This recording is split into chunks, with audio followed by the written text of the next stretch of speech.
New Relight opticals and computerised I clinic. हमारे यहाँ Sarojini hospital के आई स्पेशलिस्ट डॉक्टर अवेलेबल। अपनी आंखों का मुफ्त मायना करवाइए। जी हाँ, sunglasses 99 onward, any number glasses from 250।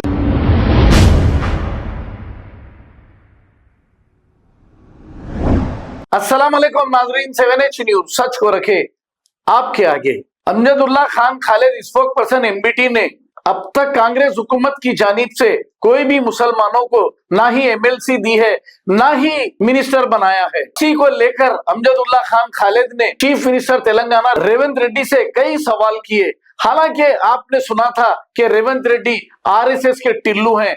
अब ये आहिस्ता आहिस्ता साबित होते जा रहा है कि हकीकत में क्या आरएसएस के टिल्लू है। ये हम नहीं कह रहे हैं, कौन कहा था ये आप अच्छी तरह जानते हैं। आइए देखते हैं ये रिपोर्ट। बड़े दिन से इंतज़ार था कि जो एमएलए कोठे के जो एमएलसीज है, एमएलए जिनको इलेक्ट करते हैं, तो आज वो दिन आ गया और कांग्रेस की तरफ से लिस्ट जारी की गई। बड़ा अफसोस हुआ ये लिस्ट देखकर कि जो एमएलए कोठे की उसमें जो है 4 एमएलसीज कांग्रेस के कोठे में आए और 1 एमएलसी जो है वो बीआरएस के कोठे में आए।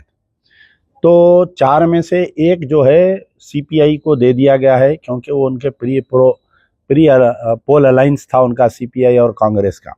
अब जो 3 नाम दिए गए हैं वो 3 नाम में बड़ा हैरत होगी आपको सुन के। श्री अदंकी दयांकर, श्री केथवात शंकर नायक, श्रीमती विजय शांति। ये विजय शांति के बारे में बाद में बोलूँगा मैं आपको। कांग्रेस जो है पूरे हिंदुस्तान में इख्तिदार खो दी थी।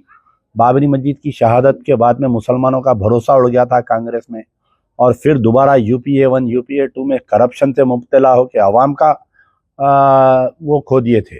लेकिन कांग्रेस को इज्जत अफजाई हुई कर्नाटका में जब इलेक्शन हुआ तो कर्नाटका के कांग्रेस ख़ास तौर पर उलमा मशाइखीन रोड पर आकर जो है कांग्रेस की तायद की और कांग्रेस के फेवर में मुहिम चलाने की वजह से कर्नाटका में कांग्रेस आई। फिर उसके बाद में यहाँ पर तेलंगाना में जब इलेक्शंस आए, बावजूद इसके कि यहाँ की एक बड़ी सियासी जमात जो मजलिस इत्तेहादुल मुस्लिमीन, जो मुसलमानों की क़यादत का दावा करती है, वो बीआरएस के गोद में थी और बीआरएस की तायद में काम कर रही थी।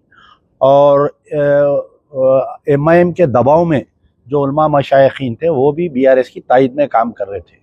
लेकिन आम आदमी निकलकर, आम मुसलमान रोड पर निकलकर कांग्रेस को पावर वोट दिया। और कांग्रेस आज जो तेलंगाना में इख्तिदार पर आई है कि जो तेलंगाना के जो 15% मुसलमान एक तरफा वोट देने की वजह से कांग्रेस इख्तिदार में आई। जैसे ही कांग्रेस इख्तिदार में आई, कांग्रेस इख्तिदार में आने से पहले कई बातें करी कि जिस तरीके से दलित बंधु दिया जा रहा है, दलितों के लिए हम मुस्लिम बंधु लाएंगे बोल के, प्रियंका गांधी की स्पीच है, मुस्लिम बंधु हम लाएंगे बोल के। आज 1.5 साल होने का आ गया कि मुस्लिम बंधु नहीं आया। फिर उसके बाद में मसाजिद के शहादत हुए, फिर कई 30 ऐसे वाक़यात है जो मुसलमानों के ऊपर अटैक्स हो रहे हैं और पुलिस खामोश तमाशा है। तो ये चंद वाक़यात हम देख रहे थे कि सोच रहे थे कि भाई आज 1.5 साल होने को आ रहा कि कैबिनेट में जो है कोई मिनिस्टर नहीं है। अगर कांग्रेस चाहती, राहुल गांधी चाहते, प्रियंका गांधी चाहते, रेवंत रेड्डी चाहते, तो किसी एक जो एमएलए इलेक्ट नहीं भी है उसको आप कैबिनेट में लेके 6 महीने में आप उसको एमएलसी बना सकते थे। आज की तारीख तक 1.5 साल हो गए, यहाँ पर कोई भी मुस्लिम मिनिस्टर नहीं है।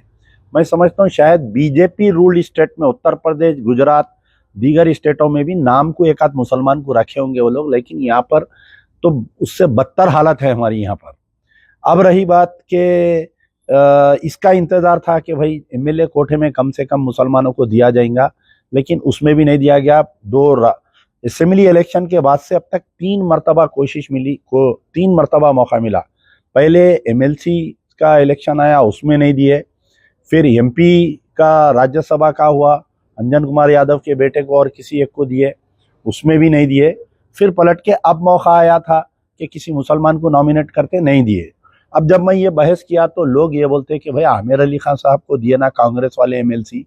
देखिए, आमिर अली खान साहब का जो इलेक्शन हुआ, सियासत के जो एडिटर है वो जो है गवर्नर कोठे में हुआ। आमिर अली खान कोई कांग्रेस के रुकन नहीं है, कांग्रेस की तरफ से नहीं, गवर्नमेंट एमिनेंट पर्सनालिटीज को अपॉइंट करती है तो एक एमिनेंट पर्सनालिटी जो सहाफत की दुनिया में एमिनेंट पर्सनालिटी थे, उनको ये देने की वजह से आमिर अली खान जो है एमएलसी बने गवर्नर कोटे में, कांग्रेस के कोटे में नहीं बने या कोई एआईसीसी के कोटे में नहीं बने उन्होंने, लेकिन गवर्नमेंट के कोटे में बने। अब यहाँ पर ये हुआ कि 1.5 साल से मुसलमान जो मायूस कुन थे, बीच में एक तकरीर आई थी रेवंत रेड्डी साहब की। तकरीर में ये बोले कि मैं कहाँ से मिनिस्टर बनाऊं कि आप लोग कोई मुसलमान को एमएलए नहीं बनाए। तो यहाँ पर यह बात आई कि आप मुसलमानों को टिकट कितने दिए भाई, आप बताइए। आप मुसलमानों को टिकट दिए ओल्ड सिटी के 7, आप जो है 7 में एक उस्मान अल हाजरी को कारवान में दिए, मलकपेट में एक कैंडिडेट दिए, बाकी के मैं समझता हूँ पुराने शहर में जहाँ पर से मुसलमान जीत सकता था कांग्रेस का, आप सीक्रेट अंडरस्टैंडिंग करके एमआईएम से यहाँ पर भी आप जो है Revanth Reddy non Muslim candidates को डाले। सिवाय एक मलकपेट के सीरियस फाइट होने के कहीं भी सीरियस फाइट नहीं हुई। रही बात जो नामपल्ली का इलेक्शन है, फिरोज खान बेचारा अकेला तनाव तकदीर इलेक्शन लड़ा, उसको पार्टी की तरफ से ना कोई पार्टी फंड दिया गया, ना उसको ऐसा कोई सीरियस जाके कैंडिडेट यानी पार्टी की तरफ से उसकी कैंपेनिंग नहीं की गई। दूसरे जो कैंडिडेट थे अजहरुद्दीन थे, अजहरुद्दीन को जुबली हिल दे दिए, लेकिन वहां पर आप देखिए असदुद्दीन यानी एमआईएम के एरिया में कांग्रेस डमी कैंडिडेट डाल रही, सीक्रेट अलायंस कर ली। वहीं वहां पर एमआईएम जो कांग्रेस जो है एमआईएम पे प्रेशर कर डाल के जो जुबली हिल का कैंडिडेट था उसको विड्रा करा सकते थे। रेवंत रेड्डी साहब या एआईसीसी के जो भी जिम्मेदार थे उस वक्त पे ये नहीं किए। मेरा पॉइंट सुनिए, ओल्ड सिटी में जहां पर एमआईएम है कांग्रेस डमी कैंडिडेट डाली, सीक्रेट अलायंस था एमआईएम का कांग्रेस का।